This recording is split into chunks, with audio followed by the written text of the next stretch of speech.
Olá, pessoal. Estamos aqui no segundo episódio da quinta temporada do Vitamina B, nosso podcast, e tratando nessa temporada do assunto Mindfulness. Eu sou Júlio Adams, sou professor de Teologia Prática, coordenador do Centro Beatitude. Agora é eu? Agora é você. Eu estava tão concentrado falando. Ele estava praticando Mindfulness. Eu estava aqui só assim, nada. Daí que ele decorou um texto assim, e foi numa linha reta e não parou mais. Tu te assustou, né? É que eu tô dias treinando. Tá treinando? Mentira, nem tá nada. Então tá. Meu nome é Clairton, sou psicólogo, coordeno também o Centro Beatitude aí junto com um colega meu que tá aqui do meu lado. Não vou mencionar o nome, que ele já se apresentou hoje. Então é esse baixinho aqui. Então aí a gente vai falar um pouquinho mais sobre o Mind. O que a gente vai falar do Mind agora? Isso, nesse episódio nós pensamos em falar um pouco do onde o Mindfulness é usado. A gente falou já, e eu acho que é importante retomar aqui que o Mindfulness ele veio para o Ocidente como uma forma de redução de estresse, uma técnica de redução de estresse. Então ele já veio lá dentro da área da saúde, né? Uhum. Mas hoje ele é usado em várias áreas e a gente quer falar um pouquinho desses usos que é feito. E você, Clairton, que é psicólogo cognitivo comportamental... É verdade, sou mesmo. É verdade, né? É verdade, sou mesmo. Como é que o Mindfulness entra aí? Todo psicólogo usa Mindfulness? Ou todo psicólogo cognitivo comportamental usa Mindfulness? Me explica isso aí, porque eu nunca entendi isso direito, né? Meu Deus, já tá andando comigo há 25 anos e não entendeu? Como assim? Não, mas independente da linha teórica, né, cognitivo comportamental, psicanalista, humanista, enfim, das outras linhas da psicologia, a gente já tem um consenso, assim, entre nós psicólogos que é indiscutível a prática de Mind dentro da clínica psicológica, né? Junto com o atendimento ao paciente, ou até em grupos, enfim.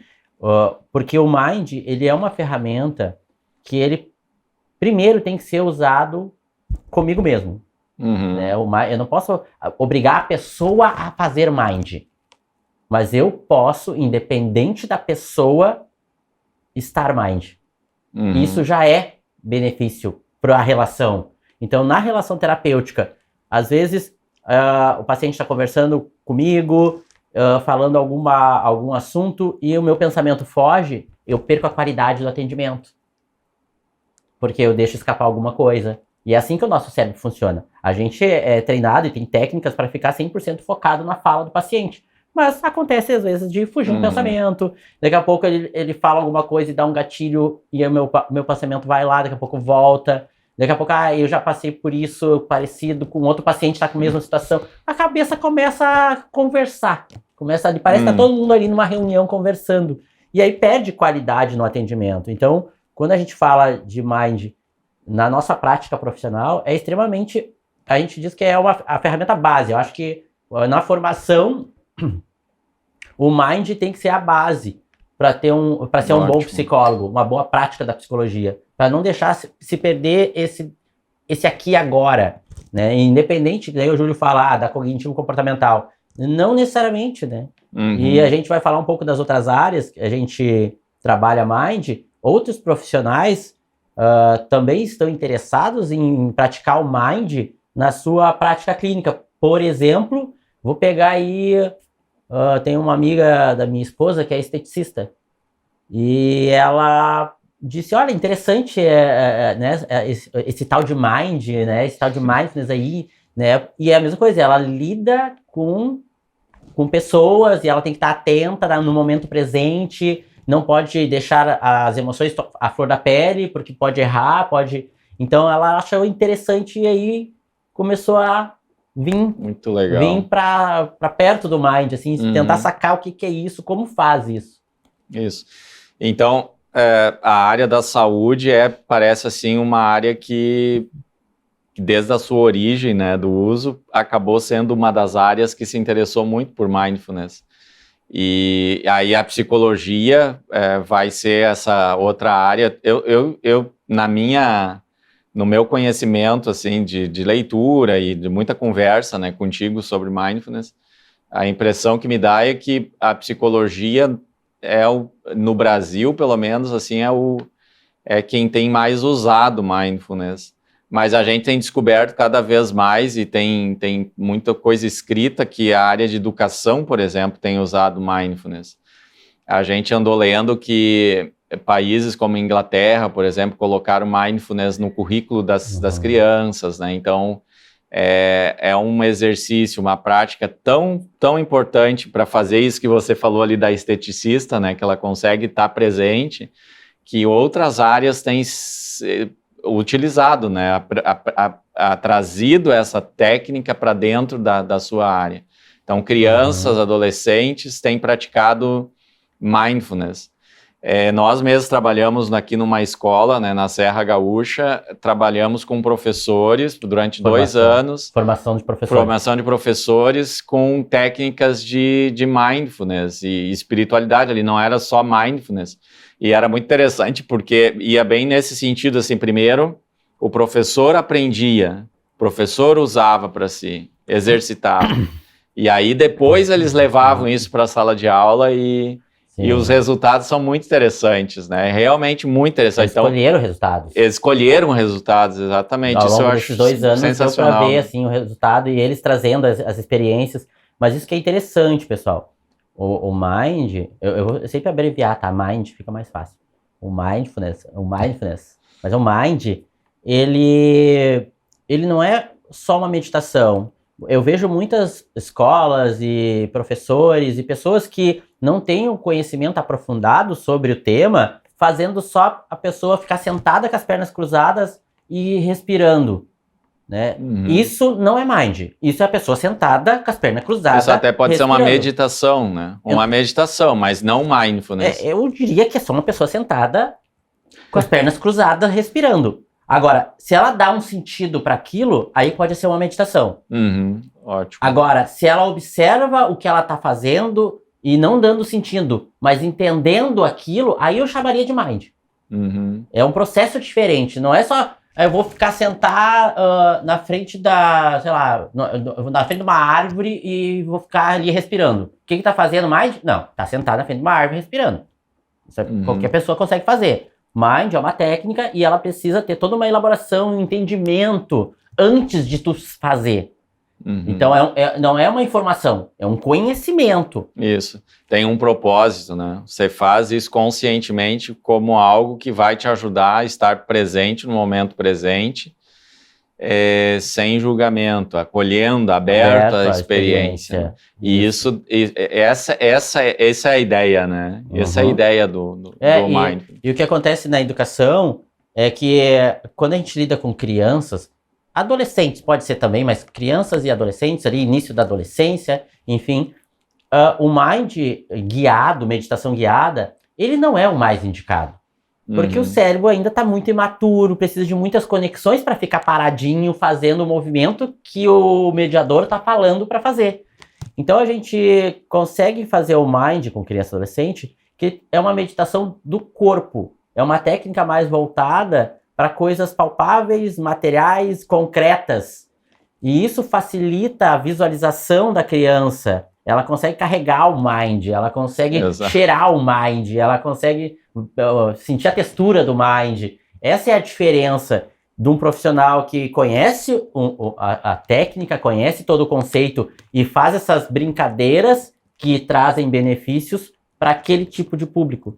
Porque se tu forçar uma criança a ficar ali mais que 3, 4 minutos focada, prestando atenção na respiração, 1 minuto depois ela já nem sabe o que ela está fazendo sentada mais ali. Isso.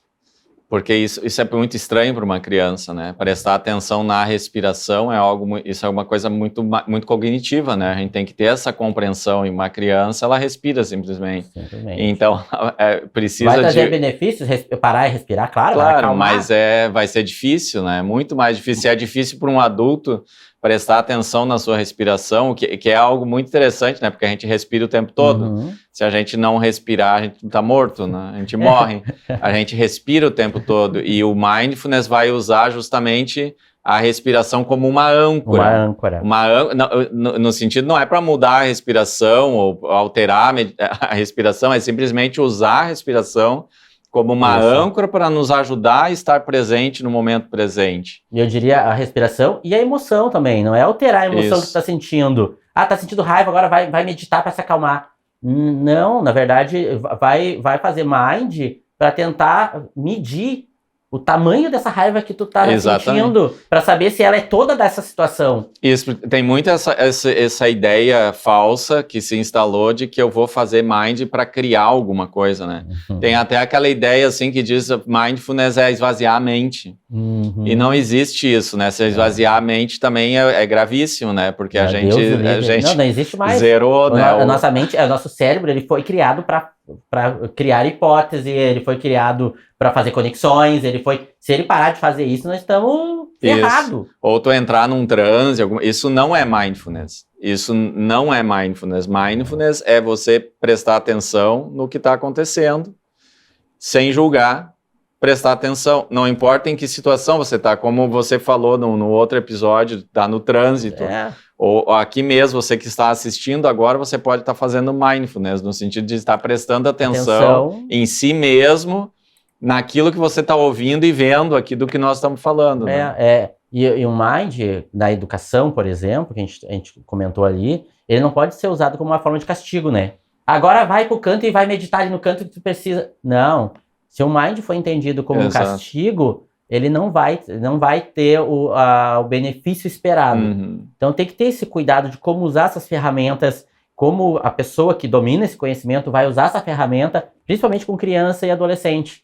Porque depois, se for entendido como uma prática sofrida, dolorosa, traumatizante, chata, ela não vai fazer mais, né? Então, como a gente falou no início desse episódio, às vezes a gente tem que ser mind e não forçar a outra pessoa a ser mind. Isso já está muito bom, né?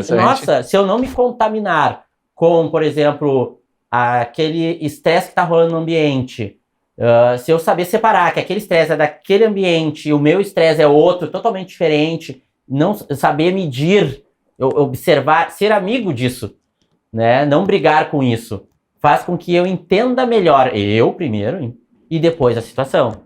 Exato. Eu lembro de uma professora que fez uma formação conosco, uma professora de educação básica, e ela disse que depois que ela fez a formação, ela se deu conta que ela, em anos, era quase assim, 20 anos de docência, ela nunca tinha prestado atenção nela como professora.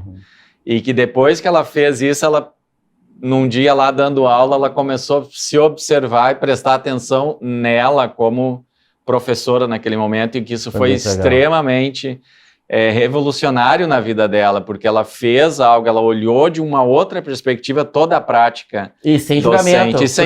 Ela disse que teve que mudar muita coisa, porque ela era muito gritona. Porque ela era muito...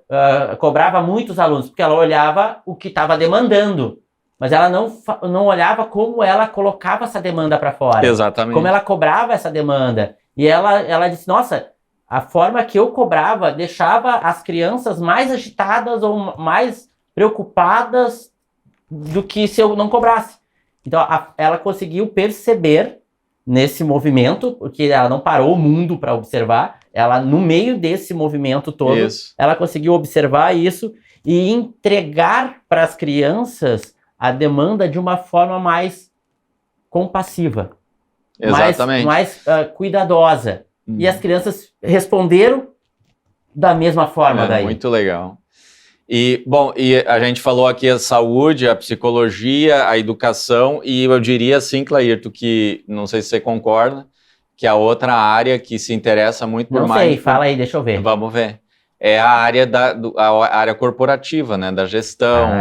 Os empresários estão interessados pelo mindfulness, e tem muitos estudos, como que pode ser trabalhado. Sabe que nos Estados Unidos eles tomaram conta, né? O Mind entrou dentro das empresas de uma forma até meio torta, assim, Porque como era para a pessoa se sentir melhor, mais atenta, então, opa, vou traz o Mind para cá que eles vão produzir mais, que eu vou ficar mais focado. Isso. Então ficou muito, no início, assim, ficou meio torto o Mind dentro do corporativismo, porque eles queriam alto rendimento dos profissionais, muita atenção, e aí viu que, opa, peraí, não é por aí, pessoal. Mas ele teve esse viés aí, sim. Mas hoje, não, porque eles entendem que um funcionário que é mais atento com as suas coisas, é mais atento nas suas relações, mais atento com o ambiente que ele está vivendo, opa, isso faz toda a diferença nos resultados finais. Sim, porque a pessoa vai estar muito mais presente naquilo que ela faz, né? Muito mais consciente. Não é para ter um alto rendimento, mas é para ter uma qualidade. Exatamente. Uma qualidade, não precisa produzir mais, mas tu consegue produzir melhor porque tu tá se sentindo bem. Tu sabe o que é teu, o que é do outro, o que é do chefe, o que é da empresa, né? Das cobranças, das competências. Fica tudo muito mais claro. Exato. Clareza das coisas. E nós estamos terminando aqui o nosso segundo episódio, então fiquem aí conosco, porque tem outros, Cleir, tem outros que a gente pode falar, continuar falando, então nos outros episódios aí nós vamos trabalhar outros aspectos. Sigam aí e até a próxima.